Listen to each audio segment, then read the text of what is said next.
Et c'est bien de liens dont nous allons parler maintenant. Première table ronde, de problématiques anciennes à des transitions nouvelles, focus sur la circularité et l'acceptabilité de l'industrie. Je propose à nos intervenants de nous rejoindre. Sandrine Devex, Marion Henriet, William Avignon et Grégory Richat. Veuillez me rejoindre s'il vous plaît. Bonjour à ceux que je n'ai pas salués, messieurs. Bonjour messieurs, bienvenue. Prenez place comme vous le souhaitez. Peut-être on peut... Écoutez, on ne va pas faire de protocole, comme vous le sentez. Voilà, faut pas trop... moi, je vais rester debout, donc je vais me mettre plutôt comme ça. Voilà, j'aime bien rester debout de temps en temps. Donc rapprochez-vous, ce qui fait que vous faites pencher un petit peu la scène vers la gauche, en regardant de la salle vers vous. Alors, Grégory Richat, je vous présente en quelques mots. Vous êtes expert en industrie circulaire. Vous êtes co-auteur de l'ouvrage Industrie circulaire, esquisse d'une transformation, qui paraît aujourd'hui, et j'en profite pour vous le montrer. Le voilà, et je crois que vous l'avez. Les cordonniers sont parfois bien chaussés. On peut en donner un à tout le monde. Il est disponible sur vos sièges, donc vous repartez avec. Et on va en parler un petit peu ensemble avec vous, Grégory. Sandrine Devex, je vous cache, voilà, vous êtes à gauche donc en regardant la scène, chargée de projet, agence d'urbanisme et de développement de la région Flandre-Dunkerque. Bienvenue à vous. À côté de vous, Marion Henriet, vous êtes directrice générale de CVE Group. J'ai dit une bêtise ? Alors, ça y est, CVE Group, non, vous avez un boss au-dessus encore, hein, c'est ça? Alors, bon, écoutez, je vais y revenir, vous inquiétez pas, je vais me rattraper. Et William Avignon, vous êtes directeur général, ça c'est bon, et en charge du développement pour Recyc Matelas, et tout est dans le titre. Alors, je vous propose de débuter avec vous, Grégory Richat, puisque voilà, vous publiez un bouquin aujourd'hui, donc ça fait de vous quelqu'un d'important pour nous. Vous êtes expert en économie et industrie circulaire. Dans ce dernier ouvrage dont on parle maintenant, vous posez les déterminants en fait, de l'industrie circulaire. Où en sont les industries pour passer du modèle linéaire au modèle circulaire? Ça fait longtemps qu'on en parle. Quels sont les freins? Et en particulier, vous penchez sur les problématiques de territoire, bien évidemment. Ce sont vos axes d'observation et d'analyse. Dites-nous en quelques phrases, si c'était possible, de quoi se compose votre ouvrage. Alors, vous êtes avec un micro qui fonctionne. Ça fonctionne, parfait. J'en profite, il y a Juliette Tessier, une des co-autrices qui est là, et Caroline Granier aussi. Je pense que Sandrine Catela n'est pas là, malheureusement. C'est ça, on peut citer. Alors, Caroline Granier, qui, si on a encore 2 secondes en conclusion, viendra nous dire quelques mots. Sandrine Catela, Juliette Tessier. Et vous, c'est un ouvrage à 8 mains. C'est collectif, tout à fait. Et voire même avec plus, qu'on a interviewé plusieurs dizaines d'industriels. Alors, où en est l'économie circulaire et l'industrie circulaire? Alors, il y a un chiffre qui est tombé aujourd'hui, qui est le pourcentage de l'économie mondiale qui est circulaire et qui est de 6,9%. Donc c'est fou. Qui fait cette statistique? Circularity Gap Report, donc qui font cette étude-là. Alors c'est très faible, ça veut dire que si on résume, on jette plus de 93% de ce qu'on consomme. Et c'est un chiffre qui en baisse d'année en année. Et ça vient de sortir, donc j'ai pas tout lu, mais un des paradoxes qui est intéressant, c'est qu'en fait, si on se met dans l'absolu et pas en relatif, l'économie circulaire progresse, mais l'économie linéaire progresse plus vite que l'économie circulaire. Notamment dans certaines régions du globe, j'imagine. La France, les États-Unis. Mince. Voilà, tout à fait. On imaginait que c'était encore loin, mais non. C'est nous. Non, mais en fait, c'est lié à nos modèles de consommation, à la taille des produits, à tout un tas de phénomènes. Mais ce sont des phénomènes anthropologiques, comme dirait Pascal Pic, culturels, profondément. Ouais. Donc en fait, c'est très marginal. Alors qu'on se remet 100 ou 150 ans plus tôt, on ne jetait rien. À Paris, il y a tout un tas de rues où on voit les anciens métiers, où les os de porte venaient de la colle, par exemple. Enfin voilà, tout était réutilisé. Donc on en est vraiment assez bas. Par contre, ce qu'on voit dans l'étude, et donc si on se ramène sur ce qu'on a regardé dans plusieurs secteurs, c'est l'industrie circulaire, elle est multiple.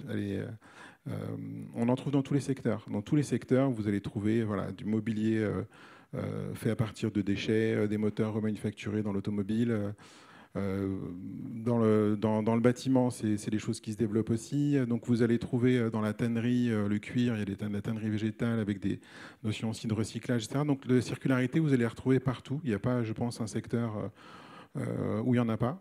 C'est-à-dire qu'on a, selon les différentes industries, des maturités différentes sur la circularité, sur la transformation de modèles. Alors, il y a des maturités, il y a des intentions différentes aussi. Vous en avez qui sont lancés parce qu'ils voulaient sauver la planète et ils ont créé une start-up qui allait faire du réemploi. Il y en a d'autres qui vont parce que la réglementation l'impose. Il y en a d'autres qui vont parce qu'il n'y aura plus de sable.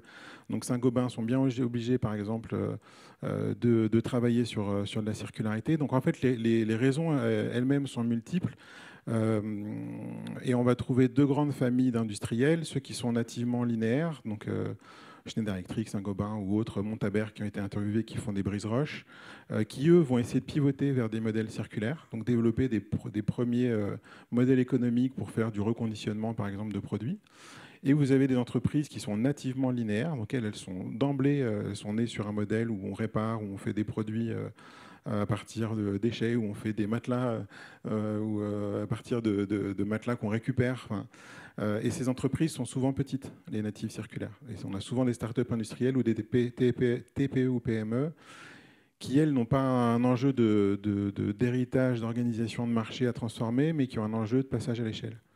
Donc ces deux grandes familles d'entreprises. Et peut-être un dernier mot pour rester un peu général, mais ce qu'on a vu qui était intéressant, c'est malgré cette diversité, il y a quand même quelques traits communs de ces industriels-là dans leur trajectoire. Le premier, c'est que c'est... alors, je fais une toute petite parenthèse, mais la circularité en France, historiquement, elle est beaucoup née du recyclage, avec toutes les infrastructures de recyclage qui ont été mises en place depuis des dizaines d'années. Donc, avec des filières de collecte, de tri. Les REP, etc., le PAPREC, etc., qui sont en Suez ou autres. En termes de réglementation, on n'est pas en retard. Il faut bien le dire. On n'est pas en retard. On fait pivoter, mais le vrai pivotement est complexe. On en reparlera sur les freins, mais non, il y a une infrastructure entre guillemets réglementaire en France et en Europe qui en font une des régions les plus contraignantes, ou au contraire incitatives d'un point de vue positif pour permettre la loi AGEC. Oui. Tout à fait.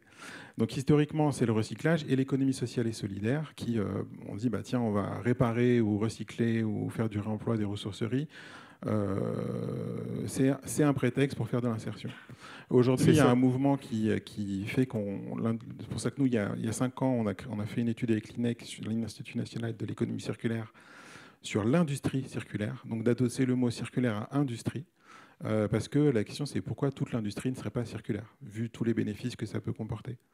Et aujourd'hui, ces industriels-là, il y a le sujet à craquer, on va dire, c'est la rentabilité pour être pérenne. C'est le modèle économique. Le modèle économique et de la rentabilité dans des chaînes de valeur qui sont nouvelles. Quand on dit chaîne de valeur, c'est comment je m'approuve. Est-ce qu'il y a une filière pour récupérer soit des matières, soit des composants, soit des produits pour en refaire quelque chose? La réponse est globalement pas vraiment. Donc il y a comment structurer ces approvisionnements, comment créer des ateliers où on va refaire des métiers qui sont souvent manufacturiers.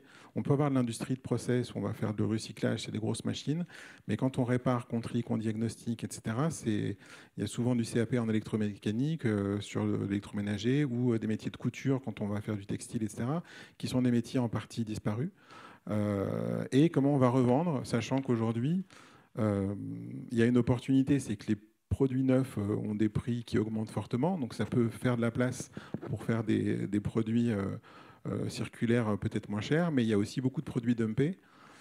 Aujourd'hui, le principal concurrent d'une machine à laver reconditionnée, c'est la machine chinoise neuve, pas seulement chinoise, qui est à peu près au même prix. Donc en fait, cette quête de rentabilité et de trouver un modèle de bout en bout avec des nouveaux partenaires, c'est quelque chose qui est commun à toutes les entreprises. Et c'est ce sur quoi toutes les entreprises aujourd'hui travaillent déjà pour trouver leur premier modèle et ensuite réfléchir à un passage à l'échelle. Un passage à l'échelle et ensuite trouver un marché. Vous avez cité dans l'ouvrage le groupe SEB, qui a une vraie démarche d'économie circulaire, de reconditionnement, de remanufacturing. Mais quel est le pourcentage de son chiffre d'affaires? Ce qui est intéressant, c'est que du coup, SEB, c'est toujours la question des entreprises qui font du reconditionné. ça peut être de Schneider, Seb ou autre, ou Darty, mais c'est quelle part du chiffre d'affaires? Si c'est 1%, c'est le cas. C'est le cas. C'est entre 1 et 3. Seb, un des objectifs sur le PEM, donc le petit électroménager, donc il y a une usine, c'est public comme info, mais du côté de Dijon, où il y a des baisses de production sur des produits historiques. Ils vont en faire une usine, un hub circulaire européen pour faire du reconditionnement de petits électroménagers. Et l'ambition à 5 ans, c'est de faire 2 à 3% de chiffre d'affaires circulaire. Mais c'est voilà. Il va falloir reconditionner les salariés aussi. Tout à fait. À la réparation. Exactement. C'est autre chose. Voilà, donc on est sur aujourd'hui les entreprises qui, entre guillemets, historiques ou qui sont issues de l'industrie classique. C'est empirique, mais aller vers des chiffres d'affaires qui sont entre 10 et 30%, de chiffre d'affaires circulaire de 10 à 30%, inclut rétrofit, économie de fonctionnalité, reconditionnement. Déjà, c'est des belles entreprises qui sont bien avancées. Mais il y en a beaucoup qui sont moins de 1%, et leur objectif, ce serait justement d'aller chercher ces 5 ou 10 premiers pourcents. Problématique passionnante, donc je recommande bien entendu la lecture de votre ouvrage. Sandrine Devex, je vais vous passer la télécommande parce que vous avez quelques diapos également, et je vais vous passer très vite la parole. Vous êtes référente de l'axe observation prospective, aide à la décision pour l'agence d'urbanisme et de développement de la région Flandre-Dunkerque. Avec l'acronyme AGUR, ça va bien aussi. Le réseau des agences d'urbanisme, en fait, c'est une 50aine d'agences en France. Vous avez le statut d'association loi 1901. Elles sont encadrées par le Code de l'urbanisme. Leur mission, c'est d'accompagner les territoires, évidemment, pour élaborer, mettre en œuvre et évaluer les politiques publiques. Et puis, il y a aussi une mission d'observation, et vous êtes précisément responsable de cet axe-là. Il y a une 40aine de collaborateurs, je crois, à l'AGUR, c'est ça. Donc, avec des métiers très diversifiés, des urbanistes, des géographes, des sociologues. On parlait tout à l'heure de l'aspect sociologique. Et avec vous, nous allons rendre concrètes et même visibles ces fameuses notions que Pascal Pic nous a décrites de lien, d'écosystème, de qu'est-ce qui se passe quand on change un élément d'un écosystème, justement. Et vous parlez d'économie symbiotique. Alors, je vous laisse nous expliquer. Alors, à l'AGUR, on s'est emparé récemment de cette notion d'économie symbiotique, une notion qui a été développée par Isabelle Delannoy, qu'on a eu l'opportunité de pouvoir rencontrer à plusieurs reprises. Cette notion donc d'économie symbiotique nous invite à sortir du modèle extractif qu'on connaît, pour penser la régénération des ressources, l'intégration des flux et la coopération entre les systèmes vivants et techniques. Alors, au-delà de l'économie symbiotique, nous, ce qu'on a développé depuis maintenant plus d'une vingtaine d'années, ce sont les approches écosystémiques au travers de la création d'outils que nous avons baptisés les toiles. Ces approches, en fait, elles sont très largement inspirées des travaux de Joël de Ronoy et notamment de son ouvrage Le Macroscope, qui nous propose de regarder aussi les éléments du vivant et les organismes dans sa globalité. Alors nous, à l'agence, on appréhende une toile un peu comme un corps humain. Un corps humain, c'est composé de plusieurs systèmes, un système nerveux, lymphatique, digestif, etc. Et tous ces systèmes interagissent entre eux pour assurer le bon fonctionnement de l'organisme. Une toile, ça fonctionne un peu selon le même principe, sauf qu'une toile, ça ne va pas fournir une grille de lecture du fonctionnement du corps humain, mais ça va fournir une grille de lecture du fonctionnement du territoire. Alors, la toute première toile qu'on a créée, qu'on a réalisée, c'est la toile industrielle. Alors, vous allez nous la montrer. Alors, non, pas celle-là. Et elle a été conçue et rendue publique en 2009 dans un contexte de crise économique. On remonte quelques années en arrière au cours d'une réunion où les services de l'État souhaitaient connaître les impacts en chaîne de la fermeture éventuelle du site ArcelorMittal à Dunkerque. Personne autour de la table n'était en capacité d'apporter une réponse à cette question, ou alors n'en détenait qu'une partie de la réponse. Et le président de la communauté urbaine de Dunkerque de l'époque a sollicité le concours de l'agence pour objectiver cette question. Donc c'est vraiment dans ce souci d'anticipation des éventuelles crises ou d'éventuels chocs économiques que la première toile a été créée. Donc aujourd'hui, depuis, on a fait notre petit bout de chemin. On dispose désormais d'une 30aine de toiles Alors, comme celle que vous voyez ici à l'écran, qui est la toile de la transition énergétique. Alors, vous voyez déjà qu'il faut des infographistes de haut niveau pour faire ça. Alors, ces toiles sont des schémas qui vont représenter l'ensemble des flux et des interrelations qu'ont développé des acteurs sur un territoire donné, et à différentes échelles. Ça va du niveau local jusqu'à l'échelle internationale. Donc ici, par exemple, vous avez une visualisation des différents flux d'énergie qui sont répartis sur le territoire de l'axe Flandre. Donc c'est notre périmètre d'intervention. Et vous allez retrouver notamment à gauche les ressources qui sont importées. Au centre de la toile, les ressources qui sont produites localement, qui peuvent être transformées, les différents types d'énergie produites et consommées par les acteurs du territoire. Et enfin, à droite, les ressources qui vont être exportées et également les interconnexions avec les réseaux, et notamment les réseaux européens. Je vais vous poser une question parce qu'on ne peut pas lire quand on est dans la salle, donc c'est peut-être une colle. Où sont les gigafactories ? Alors, les gigafactories figurent ici parmi les consommateurs, industriels, ici. Donc plutôt sur la partie droite. D'accord. Okay. Elles y sont. Elles y sont, tout à fait. Très bien. Alors, à quoi sert cette toile précisément ? Vous venez d'expliquer donc là que tout est représenté et les interactions entre les uns et les autres. Mais ça n'a de sens que si on le met en dynamique en réalité. C'est-à-dire, quelle est la dynamique de cette toile ? Tout à fait. Donc, au-delà de la représentation des écosystèmes et de leurs interactions, les toiles ont une portée aussi très opérationnelle.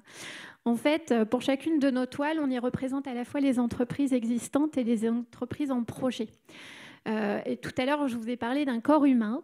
Lorsqu'une nouvelle entreprise s'implante sur le territoire, elle va arriver avec son propre écosystème, mais elle va également devoir s'intégrer dans l'écosystème dans lequel elle va venir s'implanter.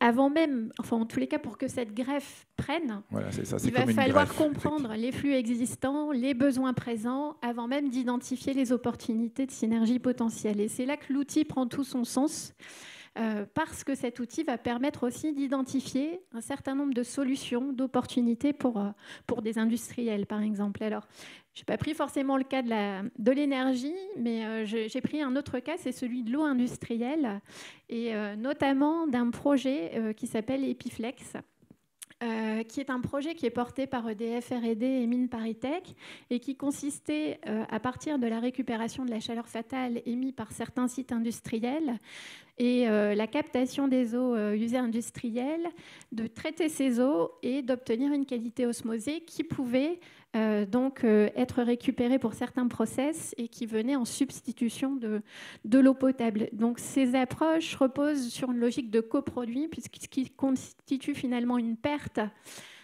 ou un rebut pour une entreprise peut devenir la ressource d'un autre demain sur ce territoire. Et alors ça, on le visualise sur une toile, en réalité. Alors, on peut le visualiser sur une toile, mais on peut aussi créer d'autres supports, si ça fonctionne. Ça, c'est le schéma des symbioses, justement. C'est l'économie symbiotique. Donc là, en fait, on a travaillé avec l'aide d'Ecopal, qui est donc une association en charge de l'écologie industrielle et territoriale, sur l'élaboration d'un schéma qui va représenter l'ensemble des différentes symbioses territoriales qui existent ici sur ce territoire. L'idée, c'est effectivement de montrer au travers de ce schéma qui échange avec qui, quoi et pour quelle finalité. Et l'objectif aussi, c'est vraiment un objectif à viser à la fois pédagogique et de planification, parce qu'on montre finalement qu'un territoire, ce n'est pas seulement une somme de composantes d'entreprises qui sont implantées les unes à côté des autres, mais au contraire, c'est déjà un écosystème vivant qui est en interaction permanente. Très bien. On peut aussi visualiser des projets. Alors je crois que oui, d'ailleurs, il faut dire que vous avez des outils comme des casques de réalité augmentée qui permettent de faire vivre la dynamique de ces toiles. Alors ça c'est en cours. C'est en cours. Y travaille. D'accord. Ok. Vous pouvez aussi visualiser des projets, donc pas seulement ce qui existe, mais ce qui va advenir et les conséquences dans un écosystème. Et vous nous montrez ici la toile prospective de l'hydrogène et du CO2. Tout à fait. Alors ici, dans le prolongement des travaux autour de la toile de la transition énergétique, on travaille actuellement en partenariat avec l'ADEME, GRDF et puis d'autres énergéticiens sur la construction de cette toile de l'hydrogène et du CO2 qui a la particularité en fait de ne pas représenter une situation existante, mais vraiment une trajectoire des possibles, un scénario de développement industriel et énergétique qui est conditionné à certains choix stratégiques majeurs, et notamment ceux d'ArcelorMittal Dunkerque. Donc ici, l'objectif de cette toile, c'est de cartographier les gisements locaux de CO2, d'hydrogène, ainsi que les pistes de valorisation potentielle. Donc ils vont avoir besoin de beaucoup d'hydrogène, ArcelorMittal ?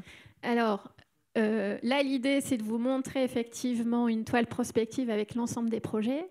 Mais si ArcelorMittal ne se lance pas, c'est un bon nombre de projets qui sont compromis et qui risquent de ne pas voir développer l'activité, de ne pas voir le jour.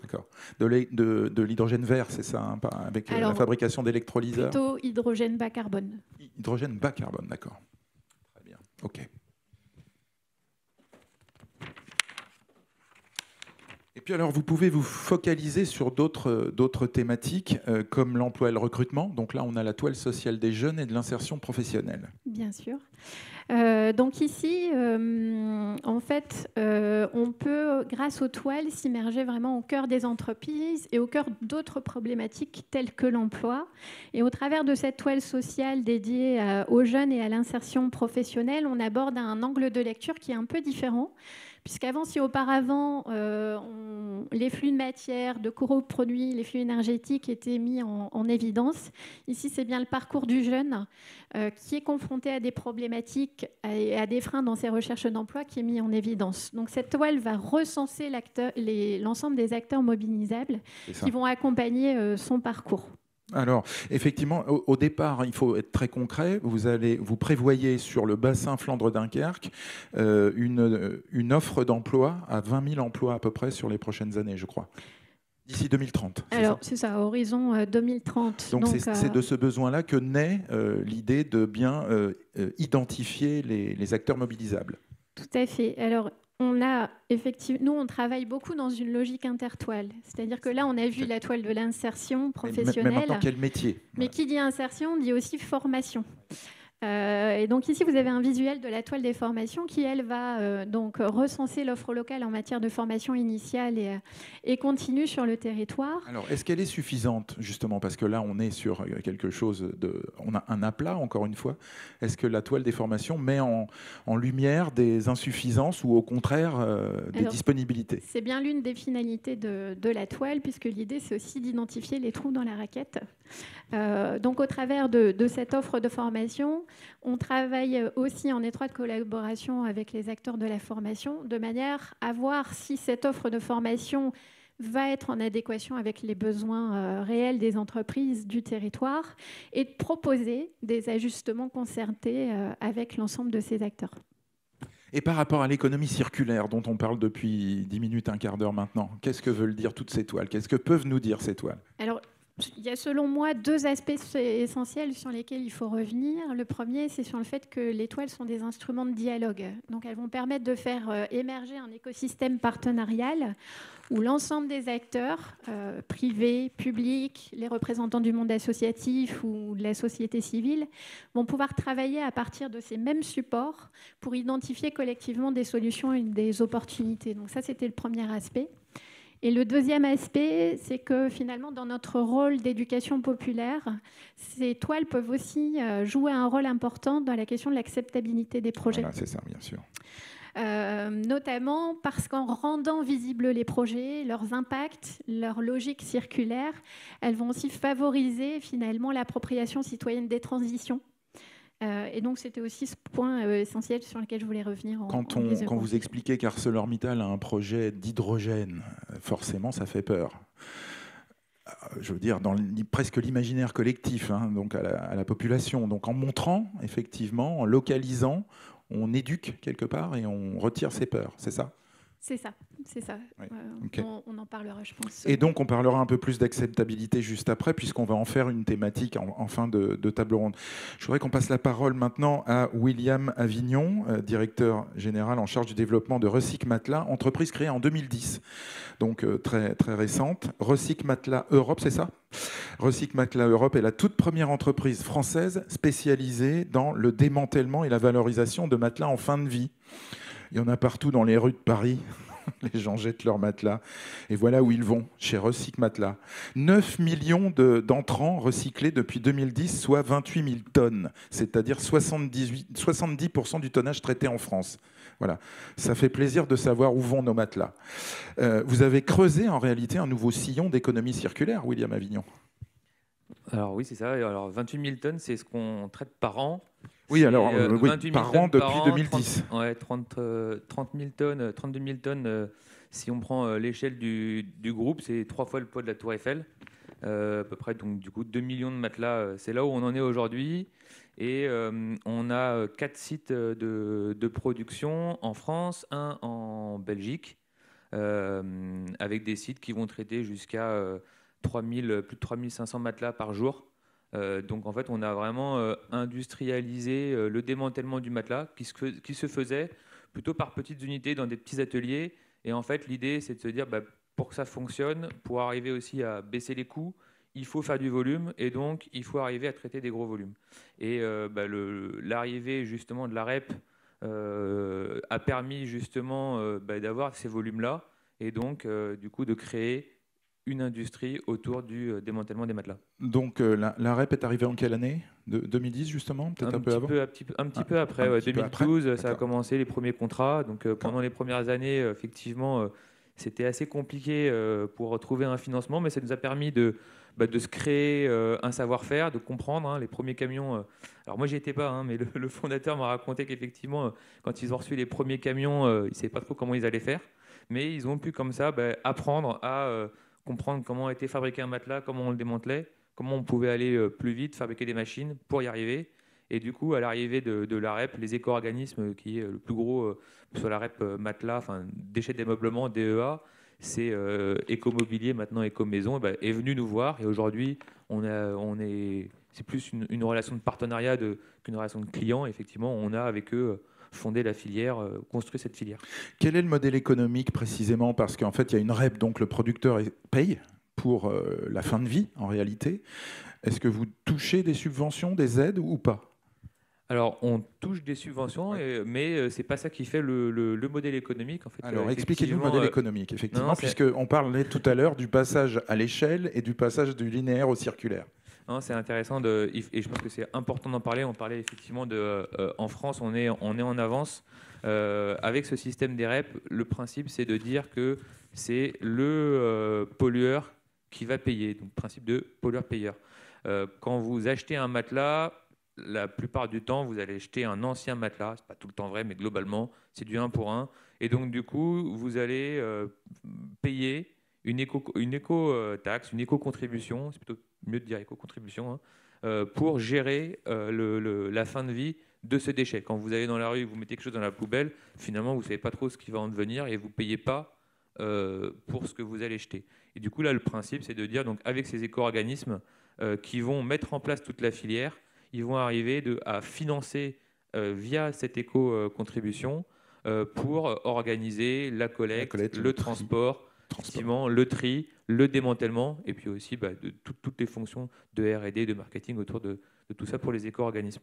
Et c'est important puisque comme ça, nous, on est donc une maille de cette filière, de cet écosystème, et on est payé finalement pour traiter les matelas. Donc on a dans notre business model, on a 2 lignes de revenus, une à l'entrée avec le traitement des matelas et une également à la sortie, puisque nous, en fait, notre métier, c'est de recevoir des matelas, beaucoup de matelas, de les démanteler, de séparer les matières et ensuite de travailler avec des industriels ou en interne pour arriver à donner une seconde vie à ces matières. En fait, on est des préparateurs de matières premières secondaires.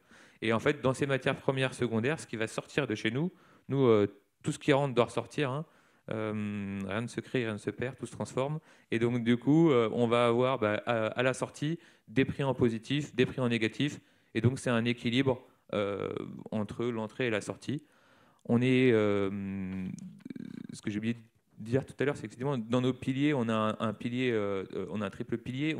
On a trois piliers. Un pilier environnemental où notre objectif, c'est de réduire l'enfouissement, réduire l'extraction de matières premières en proposant ces matières premières secondaires. On a un pilier social, on est une entreprise d'insertion, et on a un pilier économique où justement l'objectif c'est de montrer qu'on peut arriver à faire les deux premiers sujets avec un modèle économique et une rentabilité. Sinon, ça ne marche pas. Et donc, oui, on a des aides, mais les aides, c'est surtout lié à la partie insertion pour pouvoir couvrir justement les frais liés à l'insertion. Et puis après, on a aussi des aides, mais plutôt pour des projets, parce qu'on est une entreprise à la fois qui fait de l'environnement et du social, et ça aide pour certains projets. D'accord. Grégory Richat, commentaire. On a 3 piliers, et c'est ça, les 3 piliers pour réussir une économie circulaire, une industrie circulaire. Oui, et puis en fait, ce qui est chouette dans cet exemple, c'est que les 3 sont mêlés. C'est-à-dire que souvent, il y a le triptyque People, Profit, Planète qui est incarné par Michelin ou d'autres, mais on a souvent le volet Planète qui est tiré par des sujets soit philanthropiques, soit RSE, mais qui ne sont pas intégrés au business. Et donc la question, et l'innovation, en fait, c'est comment créer un business qui répond aux 3. Et pas, je fais un business et à côté, je viens compenser ou avoir quelque chose, mais qui n'est pas un core business. Et effectivement, c'est déjà, faut trouver ces modèles-là. Et effectivement, en France, il y a déjà l'avantage de la REP, en fait, c'est de financer la collecte et de financer les tuyaux. C'est ça. En fait, oui, les tuyaux. Voilà, il y a les tuyaux, et après, il faut faire des stations qui vont. Alors, historiquement, il y a beaucoup de stations recyclage, mais qui emmènent à l'enfouissement ou à l'incinération, quand on dit. Mais ça évite d'avoir de la déchetterie sauvage, ce qui était le cas avant. Il faut des stations qui permettent de remettre à disposition des matériaux pour réalimenter la matière première secondaire. Après, ce serait intéressant de voir le nombre de matelas fabriqués en France par an et quelle couverture tu pourrais avoir, tu vois, chez Recycle Matelas. Est-ce que ça couvre 5% de la production française ou 80%? Et après, vous avez aussi une activité, il me semble, de reconditionnement de matelas où on vient couper la partie supérieure. Donc, en fait, on peut créer plusieurs stations sur ces tuyaux en fonction de la qualité. Et du coup, ce qui va faire que ça va marcher, c'est de l'investissement. France 2030 ou autre, etc. Il y a besoin de créer un écosystème pour amortir le coût des différents tuyaux. Mais comme on a eu SNCF avec les voies ferrées, il y a une infrastructure à financer. Et ce n'est pas l'entrepreneur lui-même qui a l'idée de financer toute l'infrastructure. Ce n'est pas possible. Donc il faut qu'il y ait un rôle politique et d'investissement, une politique industrielle qui finance ces infrastructures-là. Et après, au rôle d'entrepreneur d'arriver à plugger ces stations-là et de les rendre rentables, parce que la rentabilité, c'est la pérennité d'une entreprise.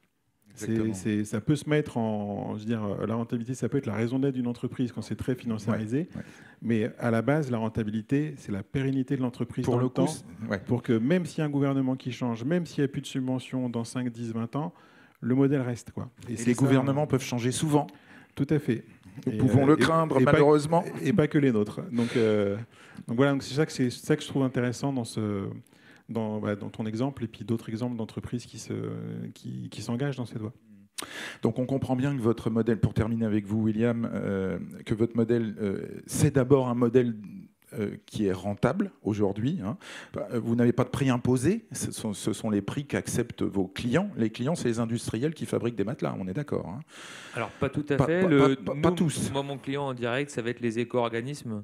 Et donc, du coup, en fait, c'est un métier de niche, on est très peu d'acteurs en France. Mais au final, en fait, le prix qu'on fixe, c'est un prix de marché, puisque tout le monde, globalement, arrive au même prix. Ce qui coûte le plus cher, finalement, dans nos prix, c'est la main-d'œuvre. Mais nous, on a fait le choix de mettre l'humain au centre de notre atelier parce que c'est notre mission sociale. Et aussi, ça nous permet d'avoir une agilité et une efficacité, finalement, qu'on ne retrouverait pas avec des robots ou des usines noires. C'est ça. C'est aussi intéressant parce qu'en effet, l'économie circulaire génère des emplois différents par rapport à l'économie linéaire. Donc il faut trouver les profils ou il faut les créer ex nihilo en quelque sorte. Oui, et puis en fait, c'est vrai que moi, ce que j'aime dire, c'est que d'un côté, on a des industriels qui vont avoir besoin de main-d'œuvre. Pour faire quand même, pour réindustrialiser, on ne pourra pas tout faire avec des robots, il y a aussi un besoin de main-d'œuvre. Et de l'autre côté, on a une population, des personnes qui vont en difficulté, qui ont besoin, en fait, qui veulent travailler. Et donc, du coup, nous, en fait, on a fait le lien entre. En fait, il faut arriver à s'adapter. On ne peut pas avoir les mêmes exigences que, par exemple, sur une main-d'œuvre traditionnelle. Et donc, du coup, on a adapté notre façon de faire, notre process. Et puis derrière, on est aussi très content à la fin de la journée. On n'a pas juste démantelé des matelas, on a aussi aidé des personnes avec vraiment des belles histoires. Donc ça donne encore plus de sens à la mission. Merci pour ça. Et on parlera aussi d'acceptabilité avec les problématiques de bruit de vos sites, mais ça, c'est tout à l'heure. Marion Henriette, je vous passe enfin la parole. CVE Group, ça veut dire changeons notre vision de l'énergie. L'entreprise emploie 500 personnes. Vous réalisez un chiffre d'affaires de 100 millions d'euros. Facile à retenir. Spécialisation, le photovoltaïque, mais aussi le biogaz et l'hydrogène par électrolyse. Mais ça, c'est un tout petit peu, parce que les besoins ne sont pas encore énormes. Donc, la décarbonation et la promotion des énergies renouvelables. Votre premier client en France, c'est l'État. Vos investissements bénéficient notamment du soutien des agences d'État.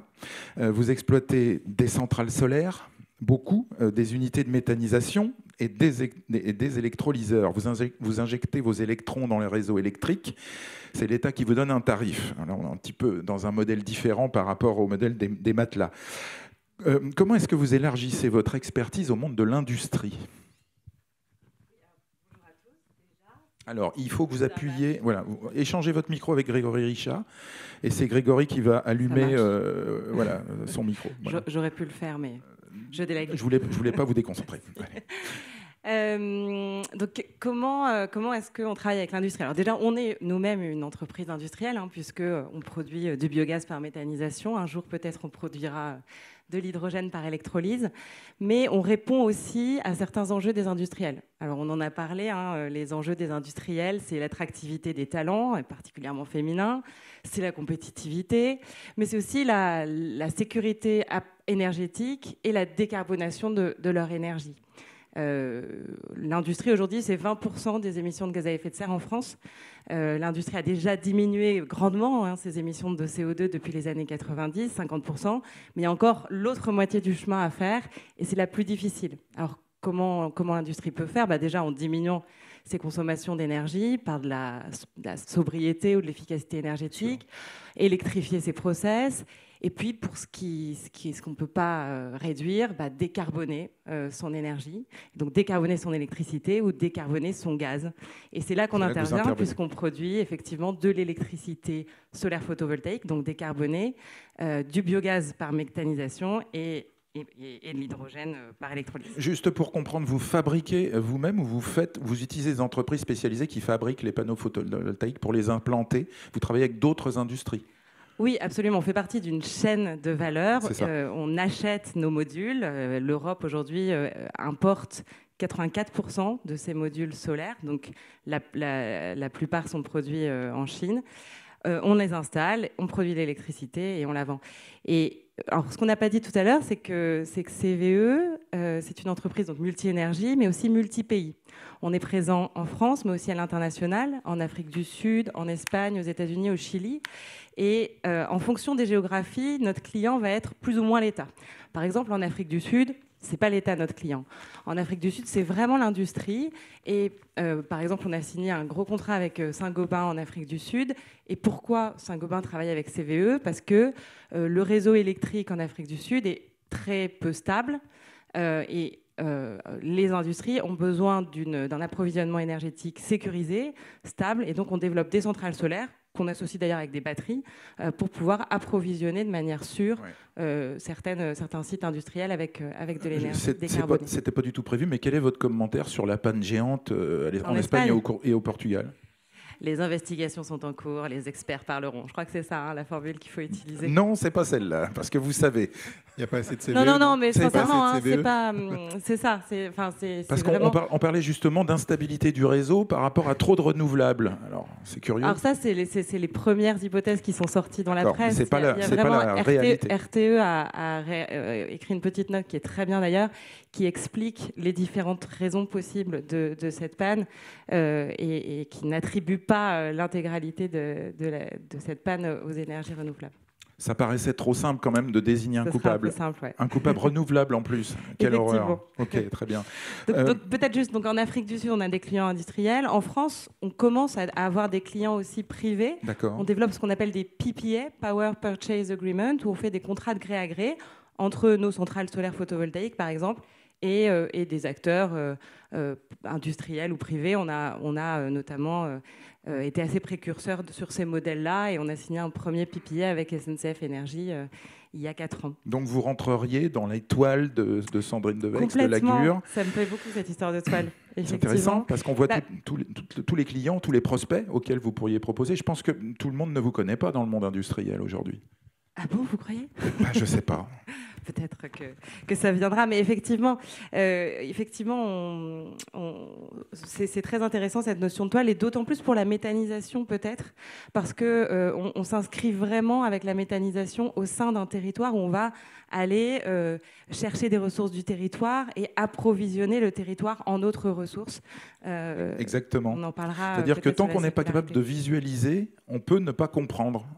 Et tout à fait, exactement. Et ça fait partie d'ailleurs, cette visualisation, ça contribue à l'acceptabilité des projets, qui permet aux riverains notamment de comprendre qu'est-ce que c'est que cette usine qui vient s'installer à côté de chez moi, à quoi elle sert, exactement. Qu'est-ce qu'elle apporte à mon territoire. Et qu'est-ce que vous pouvez apporter aux industriels dans le cadre de leur décarbonation, bien évidemment, parce qu'un sujet à la télé, c'est bien, mais une toile réellement bien constituée, c'est mieux, c'est plus parlant, c'est plus pédagogique. Alors juste le caillou dans la chaussure, vous avez parlé de panneaux solaires essentiellement fabriqués en Chine. Ouais. Zut. C'est-à-dire qu'on fait circulaire, mais quand même, on est dépendant. On est dans le monde effectivement globalisé, dont on parlait tout à l'heure. Aujourd'hui, l'Europe, il y a plutôt quelques années, l'Europe a fait le choix de délocaliser un certain nombre d'activités économiques, et en particulier celle de la production de modules solaires photovoltaïques. Il y avait une industrie solaire, de la production de modules solaires photovoltaïques en France dans les années 80, qui a disparu, qui est d'ailleurs en train de revenir. On a 2 gigafactories qui sont en cours de développement en France, une dans le sud de la France à Marseille qui s'appelle Carbone, une dans le nord de la France qui s'appelle Holosolis. On a une 3e DAS Solar au milieu, on va dire. Mais donc voilà, on a effectivement une relocalisation, si l'on peut dire, d'une partie de la chaîne de valeur. En suivant Pascal Pic, ça serait plutôt une localisation, parce qu'on ne l'avait pas inventé au départ. Voilà. On va essayer. Pour le photovoltaïque, typiquement, si, puisque les premières usines de production de modules photovoltaïques dans les années 80 étaient en Europe. Et ensuite, elles sont parties en Chine. Et là, elles reviennent un petit peu. On a abandonné la R&D complètement, en réalité, parce que entre les panneaux photovoltaïques de l'époque et maintenant, il y a un facteur 10 en termes d'efficience. Voilà. Exactement. Excusez-moi, vous vouliez terminer Non, j'allais dire qu'on parlait justement de circularité.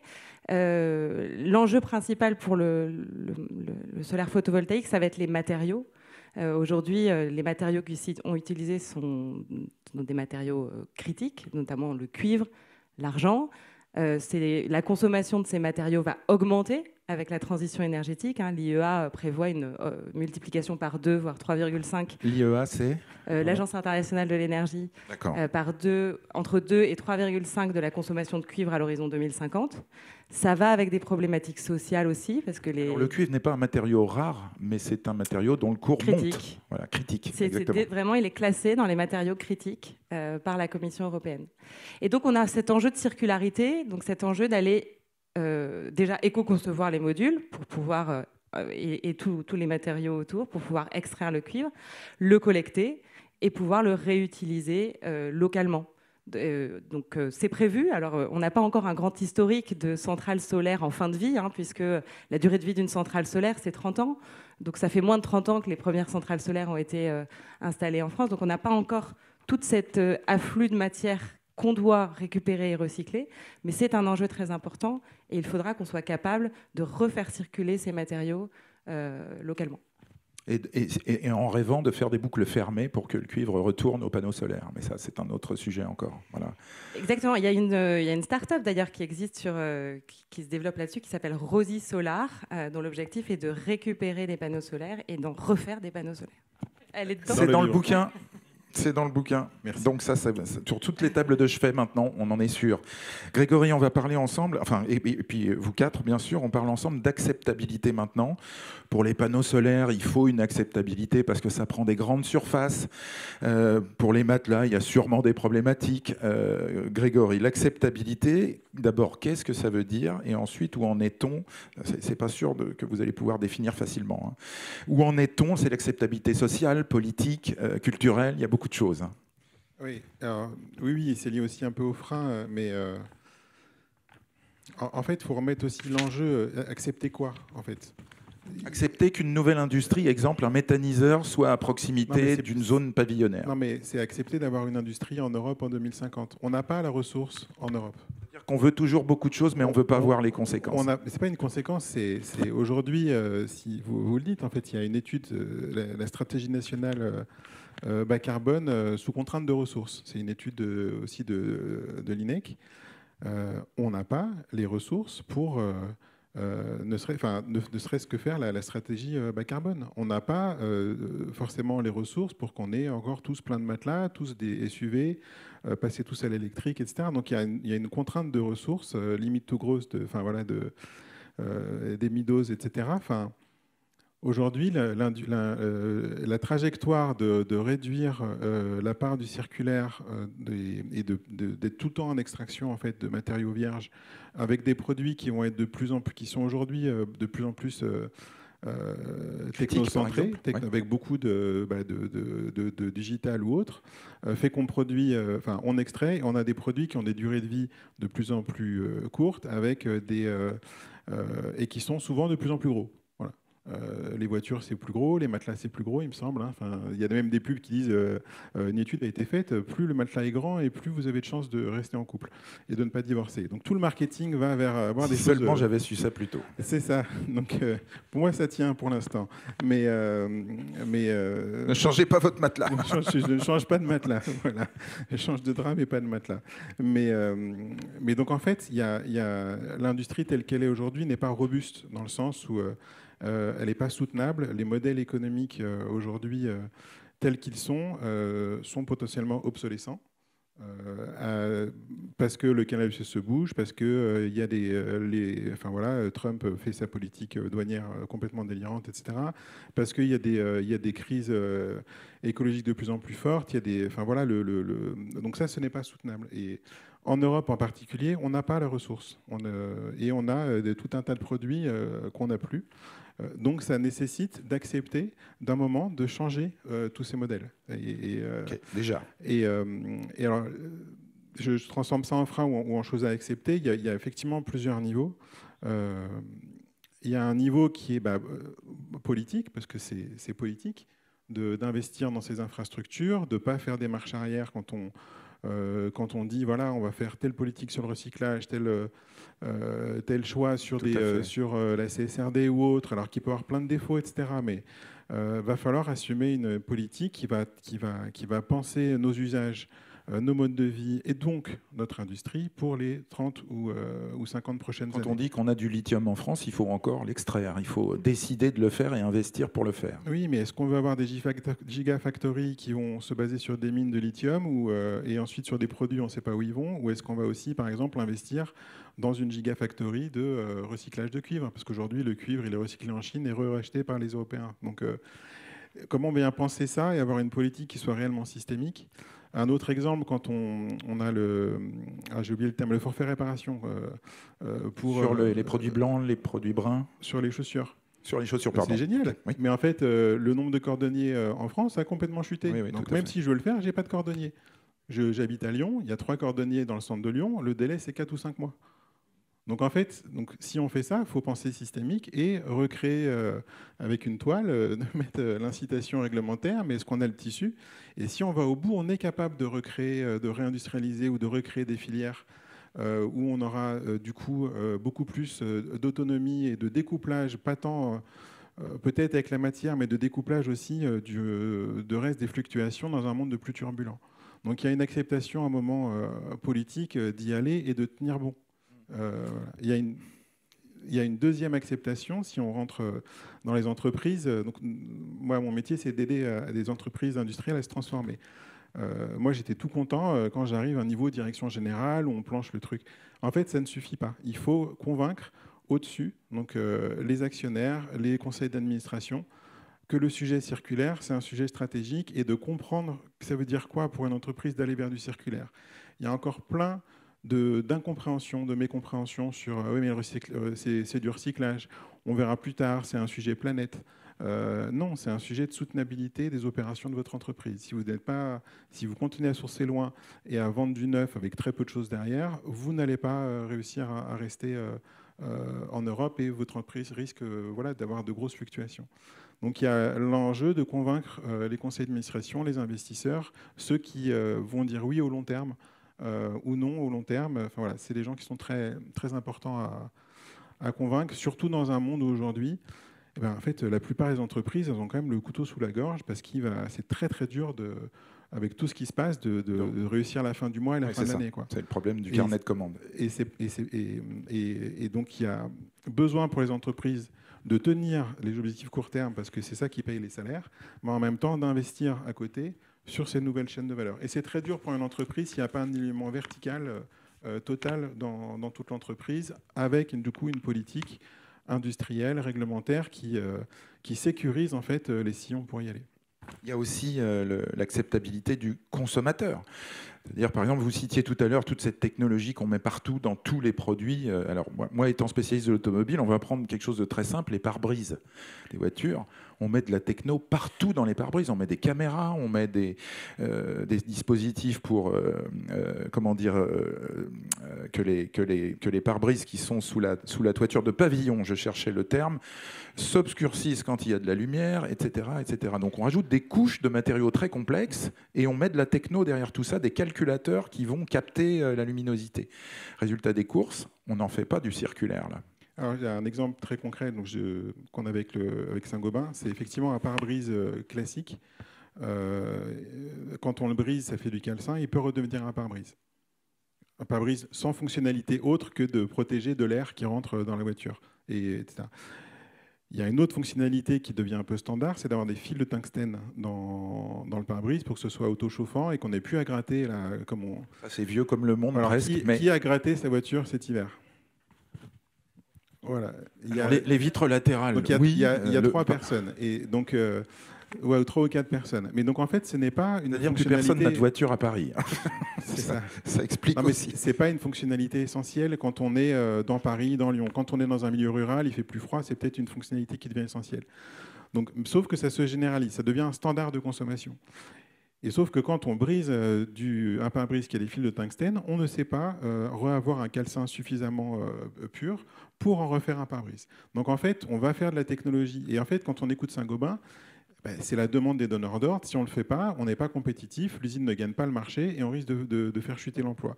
Donc en fait, le directeur ou la directrice d'usine, c'est son rôle de maintenir l'emploi et de pousser cette innovation. Bien sûr. Sauf qu'en fait, elle va créer un déchet. On est dans une économie. On veut répondre au consommateur. Quelque part, on pense répondre à un consommateur qui veut toujours plus d'incrémentation technologique.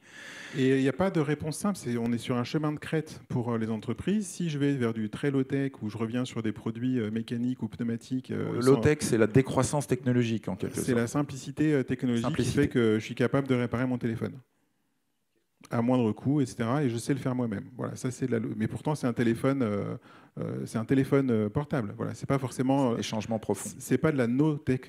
Voilà, la low-tech, c'est pas de la no-tech, c'est autre chose. C'est l'acceptation effectivement de quelque chose de plus simple. C'est pas l'âge de pierre. On peut avoir un téléphone entre guillemets.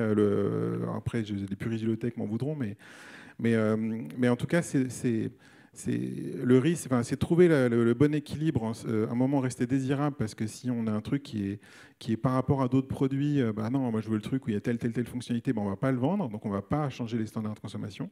Et en même temps, si on pousse de partout, alors je n'utilise pas l'IA dans mon métier, je n'en ai pas besoin, parce qu'on me propose de faire des comptes rendus automatiques de tous les Teams que je fais, mais en fait, si tout le monde fait tous ces comptes rendus automatiques en enregistrant toutes les réunions de Teams systématiquement pour ne pas faire 3 bullet points à la fin d'une réunion, il faut peut-être une centrale nucléaire en plus par pays ou dans le monde, je ne sais pas. Par contre, mettre de l'IA pour faire un tri de pneus, alors c'est Blackstar dans le livre, qui met de l'IA pour trier des pneus à l'entrée d'une usine, qu'on peut mettre de l'IA pour rechappage de pneus, mettre de l'IA sur des applications de médecine, sur des choses qu'on ne pourrait jamais trouver, mais ça c'est exceptionnel. Mais le problème, c'est qu'on généralise tout sans se poser de questions de l'empreinte, etc. Absolument. Donc en fait, c'est ce sujet de prise de recul. Et le dernier point, si je peux me permettre, c'est la notion de qualité. Dans une logique de passage à l'échelle. Alors, il y a deux exemples. L'électroménager. Aujourd'hui, il y a 1% de l'électroménager sur le marché qui est de l'électroménager rénové garanti, donc reconditionné. C'est fait par l'économie sociale et solidaire quasiment dans sa totalité. Et c'est vendu dans un magasin inconnu, puisque à Paris, c'est à Trappes, à Lyon, c'est dans une rue que personne connaît, rue Kronstadt, où il n'y a personne qui passe, parce que c'est l'ESS, ils n'ont pas les moyens d'avoir des vrais magasins, etc. Mais les gens qui y vont le savent, ils veulent acheter pas cher, ils prennent ce qu'il y a, et s'il y a un problème, c'est pas grave, ils se démerdent. Demain, si on passe ça à l'échelle, si on passe de 1% à 10%, ou 5% d'électroménager rénové garanti, s'il n'y a pas une qualité industrielle suffisante, parce que chacun fait un peu comme il peut, etc., le marché ne va pas prendre. Les consommateurs disent « mais c'est jamais fiable ce truc ». Donc il y a une notion dans le passage à l'échelle des modèles reconditionnés ou autres, surtout dans le B2C, dans les modèles pour les grands consommateurs, d'avoir une qualité et une intransigeance de la relation client, une exigence de la relation client qui soit la même que pour le neuf. Et ça demande de créer des vraies filières industrielles. Et le dernier exemple sur le sujet de qualité, c'est un peu à l'inverse. Plus on va vers la technologie, les Tesla et autres, c'est le gigacast en fait, dont on avait parlé un peu en préparation. En fait, c'est tellement cher les voitures électriques. Design to cost, saut technologique, comme d'habitude dans l'industrie aujourd'hui. On va faire du gigacast, donc plutôt d'avoir 70 pièces à assembler dans une voiture, on va faire des moules, on n'aura que 3 ou 4 pièces. Pour le châssis. Mais, donc, génial, on abaisse les coûts, on essaime la voiture électrique de partout. Sauf qu'encore une fois, le risque, c'est qu'on crée un déchet. Parce que si j'ai un problème qui pète, avant, je change une pièce. Sauf que là, la pièce, c'est à peu près un tiers de la bagnole. Donc on ne peut plus le changer. Donc on va faire des voitures jetables. Alors je caricature, je suis un peu polémique. On va pouvoir les réparer, les gigacast, mais au départ, ce n'était pas conçu pour ça. Oui, mais n'empêche que ça pose cette question-là, à un moment de rendre accessible, d'aller vers... de ne pas aller vers la réparabilité, d'aller vers des produits où on va abaisser le coût sans penser est-ce que le produit va durer 10, 20, 30 ans ou il va durer 5 ans. Et si on n'est pas dans une économie où les produits peuvent durer 10, 20, 30 ans, ça ne va pas tenir.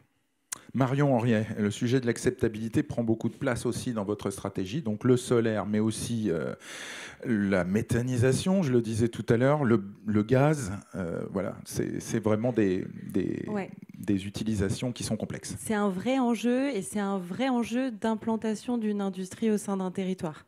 Donc peut-être pour expliquer à tout le monde comment ça fonctionne une unité de méthanisation et notamment celle de CVE, qui sont des unités de méthanisation territoriales, on va aller chercher des biodéchets, donc des déchets des ménages ou des déchets des industries agroalimentaires du territoire, les amener dans un grand digesteur, on peut comparer ça à un estomac de vache artificiel. Géant. Voilà, et ça va produire du biogaz dans lequel il y a du biométhane, donc CH4 qui est injecté dans le réseau de gaz, et du bio-CO2 qui, nous, en tout cas, on essaye de le capter, ce bio-CO2, pour ne pas l'envoyer dans l'atmosphère et d'aller le valoriser chez des consommateurs de CO2, peut-être, pourquoi pas, pour faire des futures molécules de synthèse sur les territoires. Donc, il y a ça. Et il y a aussi un sous-produit qui est ce qu'on appelle le digesta, qui est du fertilisant agricole, en fait, qui peut être utilisé comme engrais.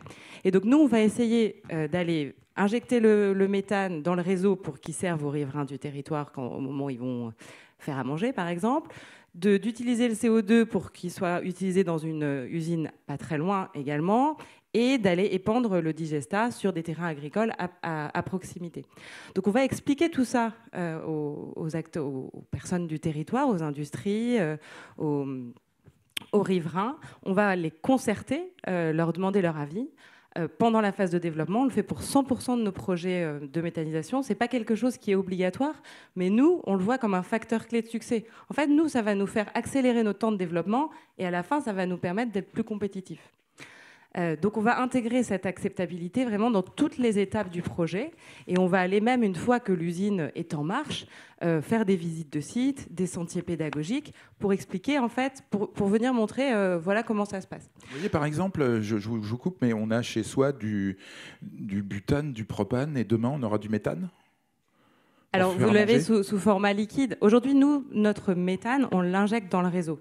On ne le liquéfie pas pour aller le distribuer. Oui. A priori, si les réseaux de distribution de gaz méthane restent là, ce qui n'est pas encore tout à fait gagné, normalement, on n'aura pas besoin de le liquéfier.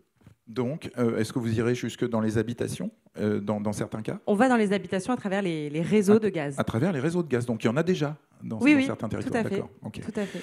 Il n'y a pas de raison que les gens aient peur de ça, puisqu'ils ont déjà du gaz. Alors, c'est vrai, mais quand on en a, c'est ce qu'on disait tout à l'heure, en fait, la production d'énergie, quand elle est carbonée, en fait, elle est distanciée. On ne la voit pas, en fait. Elle est un petit peu cachée, donc ça nous arrange. Sauf que les méthaniseurs, ils ne sont pas loin. Les méthaniseurs, ils ne sont pas loin. Et donc, on n'a pas envie de les voir. En plus, on a peur que ça sente mauvais. Que ça explose. Que ça explose, potentiellement. Donc, voilà. Donc, c'est pour ça que nous, on essaye d'expliquer et puis aussi de mettre en place des actions concrètes. Typiquement, sur les nuisances olfactives, on essaye vraiment de faire en sorte qu'il n'y en ait pas. Et il y a un site internet qui est dédié à chaque site de méthanisation où les personnes en charge de faire la ronde olfactive, ça s'appelle, inscrivent le niveau de mauvaise odeur qu'on peut observer sur le site, par exemple. Donc ça, c'est une mesure de contrôle, mais aussi on a des mesures d'atténuation aussi. Qu'est-ce qui crée les odeurs ? C'est le stockage des biodéchets. En fait, c'est pas plus compliqué que ça. Donc on peut les stocker à l'intérieur on peut fermer le stockage. On peut aussi dépressuriser un peu le stockage, c'est-à-dire en ayant une pression un peu plus faible à l'intérieur du stockage. Comme ça enlève plus rapidement les mauvaises odeurs. Bref, on a tout un tas d'outils qui nous permettent aussi de favoriser l'acceptabilité. On le fait parce qu'on est une entreprise à mission, dont notre mission est de mettre l'humain et la planète au cœur de l'énergie de demain. Mais comme le disait Grégory tout à l'heure, on le fait aussi parce qu'on pense que ça nourrit notre compétitivité. Donc c'est vraiment ces trois notions, impact environnemental positif, impact social positif, qui va nourrir ensuite derrière notre compétitivité. Il faut que j'avance pour terminer rapidement. William, cette première table ronde, puisqu'après il faut continuer.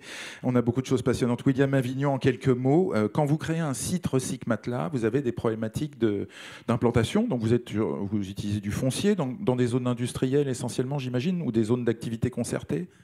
Oui, effectivement, sur l'acceptabilité, pour moi, il y en a trois. Effectivement, il y a l'histoire de bruit, je crois. Alors, il y a le bruit, on a une activité de déchets. Comme on dit depuis tout à l'heure, en général, les gens veulent quelque chose, en tout cas, veulent le produit, mais pas forcément l'usine qui va avec. Et pourtant, il faut faire du local, parce que c'est ça le principe de l'économie circulaire. Donc, nous, on doit trouver des locaux. Donc, la difficulté de trouver un local, avec toute une réglementation ICPE, c'est un bâtiment classé pour la protection de l'environnement. Il y a également du coup d'être à proximité d'habitation, parce qu'on accueille des personnes en difficulté qui n'ont pas forcément de voiture. Donc comment on arrive à avoir ce transport, comment on arrive à loger aussi les personnes. Nous, par exemple, là sur un des sites, on loue une maison pour faire ensuite une colocation, parce que c'est très très difficile pour nos salariés en insertion d'avoir un dossier suffisamment solide pour avoir un logement. Donc toute cette acceptabilité du territoire, c'est un vrai sujet. C'est l'écosystème, la notion d'écosystème, effectivement. Sandrine Devex, je sais que vous avez un train à prendre après, il ne faut pas que je vous fasse parler trop longtemps. Sur le territoire Flandre-Dunkerque, est-ce que l'écosystème rencontre des gros problèmes d'acceptabilité ? En fait, je n'ai pas l'impression. Alors en fait, sur la région Flandre-Dunkerque, on a vraiment la chance de bénéficier d'un collectif d'acteurs qui sont très engagés et surtout un fort ancrage industriel depuis déjà très longtemps, qui fait que finalement les habitants sont globalement assez réceptifs à cette culture industrielle qui est très fortement prégnante sur le territoire. Alors on a beaucoup aujourd'hui de réunions publiques, de débats. Et finalement, on observe assez peu de réticence. Et moi, ce que je voulais dire aussi, c'est que finalement, pour autant, l'acceptabilité ne se décrète pas. Elle va plutôt se cultiver par le dialogue, par la communication, par la pédagogie. Et c'est vraiment pourquoi nous aussi, on met en place, en tous les cas, on porte un projet de création de centres d'interprétation du territoire en transition. Et également un projet d'agence mobile qui est adossé sur une maquette numérique interactive et qui est censé être destiné à circuler au plus près des citoyens, y compris dans les territoires ruraux, pour expliquer la métamorphose du territoire, montrer, donner à voir et aussi écouter la parole des habitants. Tout à fait. La parole des citoyens. Mon micro a été coupé, effectivement.